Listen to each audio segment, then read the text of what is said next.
அம்மா என்ன பண்ணிட்டு இருக்க? ஏன் பார்த்தா தெரியலையாங்க, நான் மாவு பிசைஞ்சிட்டு இருக்கேன். ஓ, அப்போ இன்னைக்கு சப்பாத்தியா?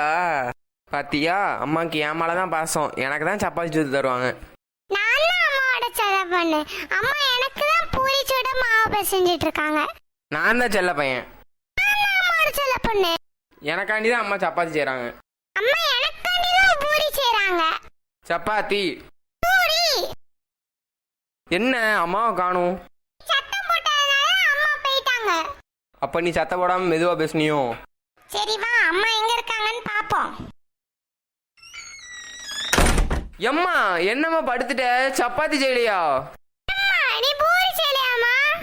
நான் எப்பம்ல பூரியும் சப்பாத்தியும் செய்றேன்னு உங்க ரெண்டு பேர்ட்டையும் சொன்னேன். எம்மா நீ மாவு பிசைஞ்சுட்டு இருந்தல்லம்மா.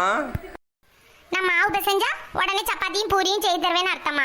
இன்னைக்கு அப்பாவுக்கு பிடிச்ச உளுந்தங்கஞ்சி தான் வச்சிருக்கேன். ரெண்டு பேரும் போய் ஊத்தி குடிங்க போங்க. அம்மா அப்போ நீ மாவு பிசைஞ்சது எதுக்கு? அது நைட்டுக்கு சப்பாத்தி போடலான்னு தான் எடுத்தேன். இன்னும் சப்பாத்தியே கிடையாது.